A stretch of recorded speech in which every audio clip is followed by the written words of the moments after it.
tiba-tiba ada suara ledakan, langsung keruntuhan tembok dari rumah kakak saya. Anak istri itu keruntuhan, kebanyakan orang itu mikirnya gempa. Tas seadanya terlalu gelintir dengan padat. Karena mampu menyedot massa yang besar, maka bagi pelaku bisnis, tentu ini peluang bisnis.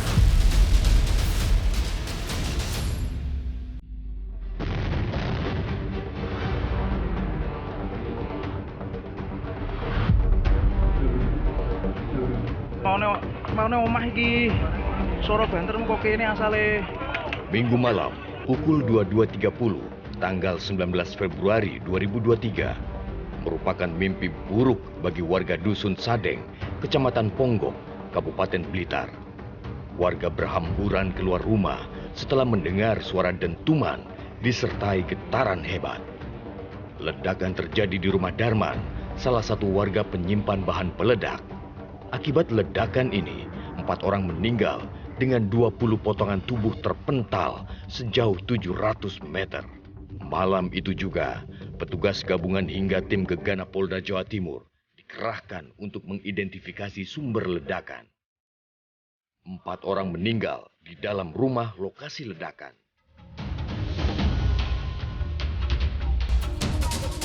Beginilah kondisi 25 rumah warga hancur akibat getaran dari ledakan dahsyat. Sebagian bangunan luluh lantah, rata dengan tanah. Ledakan di Dusun Sadeng terdengar hingga Kabupaten Malang dan Kediri dengan radius 40 km.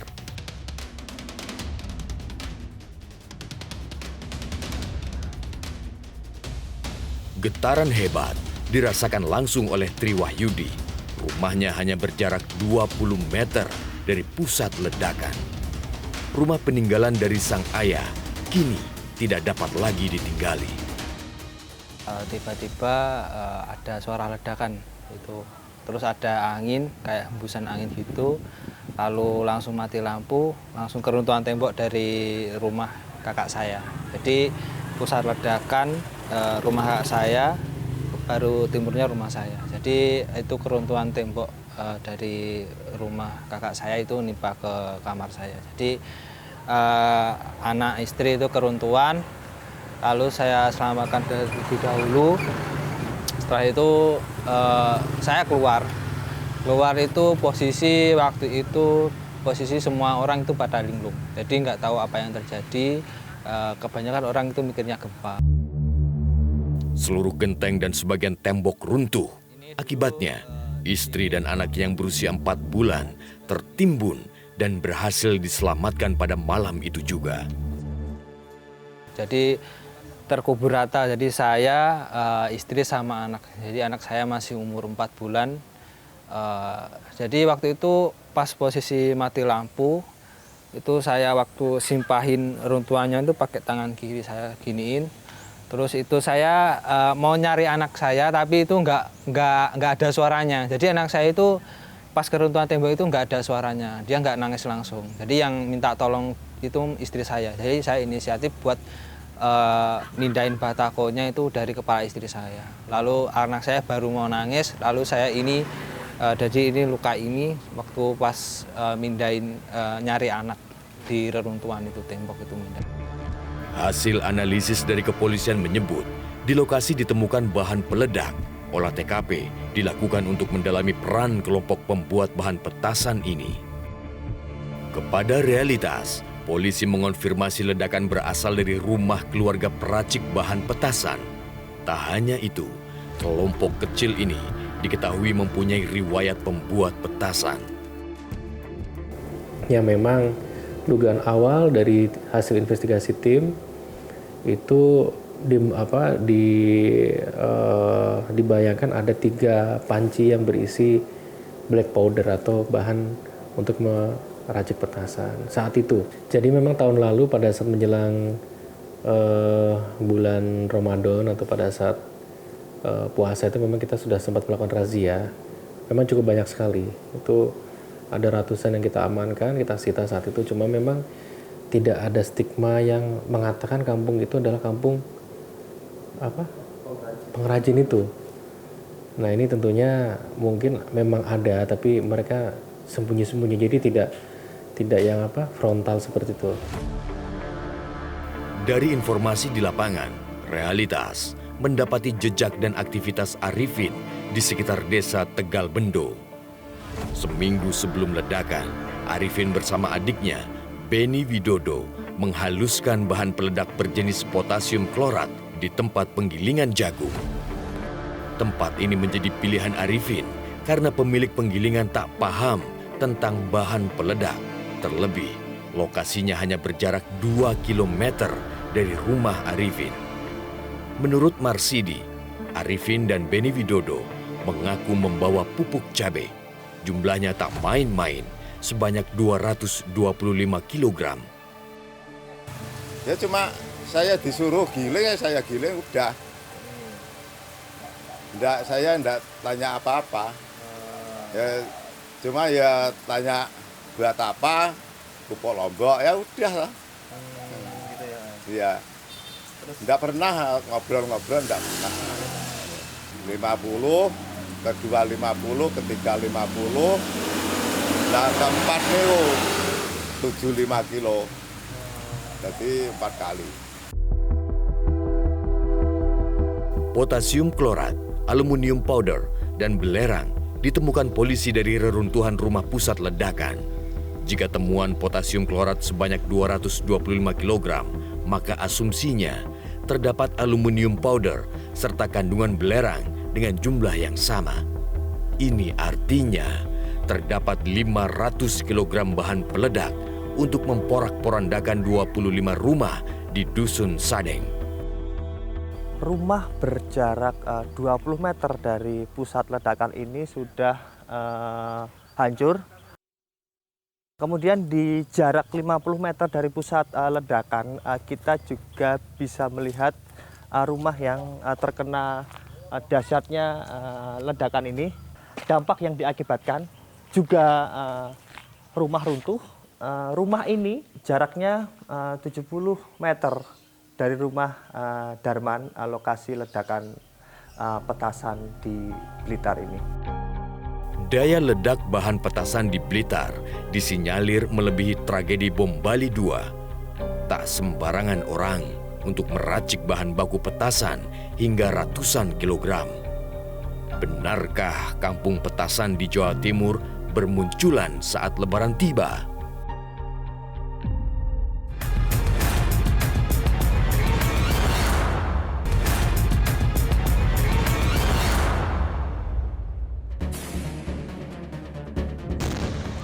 Petasan menjadi bagian dari tradisi masyarakat saat menyambut Lebaran.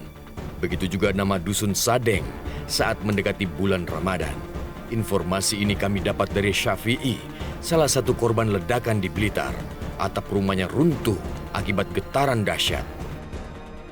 Sering tiap hari, mungkin akan hari raya itu pasti bikin. Nanti setelah sholat itu dibunyiin. Jadi ya dinyalakan di depan masjid atau di depan rumahnya Arifin itu sampai ke masjid, ke barat ke masjid. Nanti ke timur ya cuma di sinilah, depan saya inilah. Ya mungkin tiap hari disapu tapi tiap hari masih bunyi sampai hari raya 4 hari itu masih membunyikan. Kepala Desa Tegal Bendo juga membenarkan adanya kampung petasan di hari Lebaran Ketupat. Menurutnya, menyalakan petasan hanya sebagai bentuk hiburan. Tidak separah ini, tidak sebesar ini. Tapi memang tradisi itu selalu ada. Selalu ada memangnya. Kita tidak munafik itu. Setiap desa, setiap lingkungan itu kan mesti ada. Tapi kan sekupnya kecil atau modelnya mercon atau petasan itu kan kecil-kecil. Ya, rata-rata untuk menyemarakkan hari-hari Idul Fitri itu. Kata anak-anak kan gitu, menyemarakkan hari raya Idul Fitri gitu. Semakin banyak kertas petasan berhamburan di jalanan desa, maka akan menaikkan status sosial desa tersebut. Realitas menelusuri kampung petasan terbesar di Kabupaten Jombang, Jawa Timur. Tak sulit untuk menemukan desa keras di Kecamatan Diwek, namun butuh waktu sehari untuk menemui pembuat mercon di desa ini. Pasalnya, aktivitas pembuat petasan selalu kucing-kucingan dengan aparat kepolisian. Malam itu, kami bertemu di pertigaan ujung jalan desa. Sarwani mengajak kami untuk melihat pembuatan petasan di rumahnya. Kertas seadanya, lalu digelintir dengan padat. Sarwani juga menyediakan obat petasan untuk dijual saat Ramadan tiba. Selama Lebaran, dirinya mengaku dapat menjual 300 kg bahan peledak dengan harga Rp160.000 per kilogram. Biasanya cuma 5 sak, 6 sak, 7 sak gitu aja. Kalau satu sak itu berapa kilo? Satu sak itu 50 kilo. Bisa nambah paling ya cuma 55 gitu aja. Menurutnya, warga desa Keras memulai membuat petasan sejak umur 10 tahun. Hal ini diwarisi dari turun-temurun. Dalam urusan meracik dan membuat petasan, desa Keras memang menjadi tujuan para penikmat dentuman. Yang kamu beli untuk meraciknya apa aja? Jenis-jenisnya? Belirang, terus arang, potasium, sama aluminium powder, itu aja, 4 aja. Kalau di Jombang sendiri tuh selain desa Keras tuh ada berapa sih yang pengrajin petasan itu? Ya sebenarnya banyak, tapi yang kesorot pabrik petasan itu cuma desa Keras saja. Sarwani dan warga juga mampu mengelabui kepolisian dalam penyimpanan bahan peledak. Seluruh bahan kimia yang mereka racik akan disembunyikan di kebun untuk mengalihkan kepemilikan barang bukti. Ya biasanya cuma dibawa di karung, terus ditumpuk-tumpukin daun salak, itu aja. Yang penting nggak kena hujan gitu, nggak kena sinar matahari langsung. Karena kalau disimpan di rumah takutnya mereka meledak, sama ada kepolisian kesini langsung kan. Ini kan jelas milik kita kalau di rumah kita. Kalau di kebun kan belum tentu milik kita. Sosiolog sekaligus Rektor Universitas Islam Negeri Sunan Ampel melihat tradisi petasan bagi masyarakat Jawa Timur tak lepas oleh ritual sosial keagamaan. Orang meletuskan petasan, mercon di event-event terkait dengan ritual keagamaan. Ini menandakan tidak bisa dipungkiri bahwa ada kaitan antara tradisi yang berkembang dalam masyarakat beragama di sini dengan bawaan dari tradisi masyarakat China. Ada juga tradisi yang lama berkembang di Jawa Timur ya, namanya belanggur. Nah, cuma belanggur itu biasanya diledakkan di alun-alun. Kan tata kota di Jawa Timur ini kan peninggalan Belanda ya, jadi pasti punya alun-alun, dan itu biasanya diledakkan sangat gede. Dentumannya itu terdengar sampai sekian kilometer dari titik lokasi. Maka tak heran, bisnis petasan ilegal diproduksi secara rumahan bertumbuh pesat di tengah kawasan perkampungan. Meski hanya usaha musiman, namun ada putaran rupiah bernilai fantastis di dalamnya. Ritual sosial keagamaan karena mampu menyedot massa yang besar dibanding yang lain-lain, maka bagi pelaku bisnis tentu ini peluang bisnis. Nah, siapapun akan berpikir untuk mengkapitalisasi itu, gitu. Kenapa? Karena bisa menggerakkan massa dalam jumlah besar, gitu. Fenomena ledakan petasan begitu jelas terlihat. Tak sulit untuk melihat saat Lebaran tiba. Dentuman demi dentuman seakan bersahutan tak henti-hentinya. Lalu seperti apa regulasi menyimpan bahan peledak?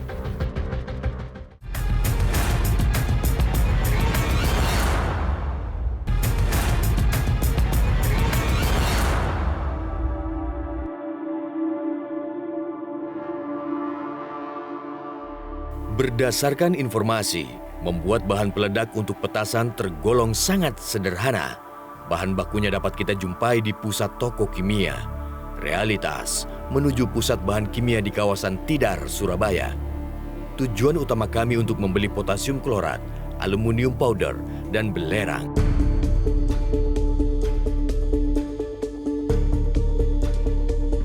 Jika tak ada insiden ledakan di Blitar, bahan baku ini dapat dengan mudah kita dapatkan. Kasak kusuk dari beberapa penjual bahan kimia, sementara mereka belum bersedia melayani pembelian aluminium powder dan potasium klorat. Namun mereka menyarankan membelinya di toko pertanian dengan kode pupuk booster kelengkeng. Untuk kemasan 250 gram atau 1/4 kilo, bisa kami tebus dengan harga Rp30.000.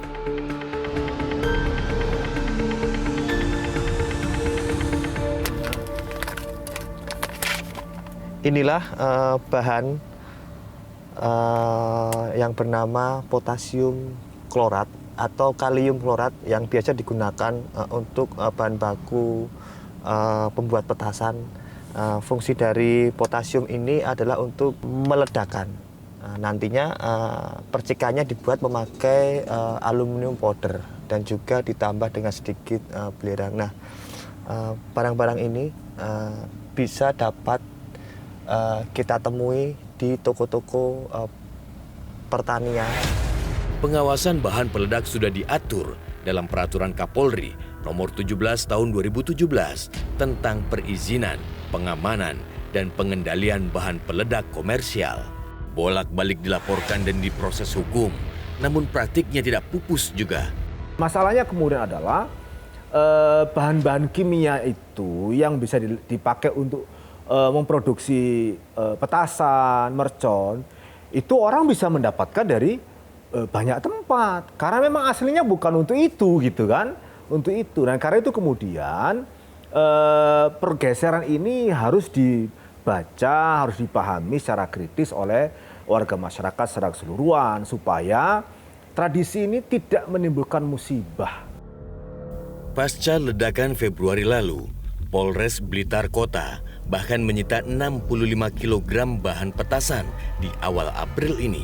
Sementara di Temanggung, Jawa Tengah, juga disita 10,7 kg dari 3 tersangka. 10.000 butir petasan siap edar dan 31 kg bahan petasan dimusnahkan oleh Polda Jawa Tengah. Polisi juga menggerebek industri rumahan pembuat mercon dan menyita 100 kg bahan petasan. Di Tulung Agung, operasi pekat juga menyita 80 kg bahan petasan. Sepanjang tahun 2022, Polda Jawa Timur sudah menangani 58 kasus penyalahgunaan bahan peledak dengan menetapkan 78 tersangka dengan total barang bukti 650 kg bahan baku pembuat petasan. Celakanya, banyak para pembuat petasan memilih jalur alternatif bahan peledak supaya tidak terdeteksi aparat kepolisian. Pembuatan bahan peledak itu ada yang cukup mudah, ada yang memang memerlukan keilmuan yang tinggi. Yang cukup mudah itu yang pernah dijelaskan oleh ahlinya itu cukup dengan arang, dengan belerang, dengan sendawa, dengan campuran tertentu itu sudah bisa membuat suatu bahan peledak. Ada hal-hal yang di luar bahan kimia yang dijual itu yang mungkin tidak diketahui oleh aparat, oleh kepolisian atau tidak terdeteksi oleh kepolisian, sehingga dengan pengetahuannya mereka yang menurut mereka itu mudah melakukan pembuatan sendiri karena bahan-bahan yang diperoleh itu sangat mudah. Untuk penjual bahan-bahan kimia itu secara periodik itu wajib melaporkan kepada kepolisian setempat. Itu diatur di regulasi Perkap 17 tahun 2017, mulai dari tingkat Polsek, Polres maupun Polres, yang mana penjual toko-toko atau bahan-bahan kimia itu harus melaporkan secara detail bahan-bahan kimia yang dijual berapa apa, termasuk pembeli-pembeli yang membeli itu siapa saja. Patut disayangkan jika tragedi Blitar terulang kembali.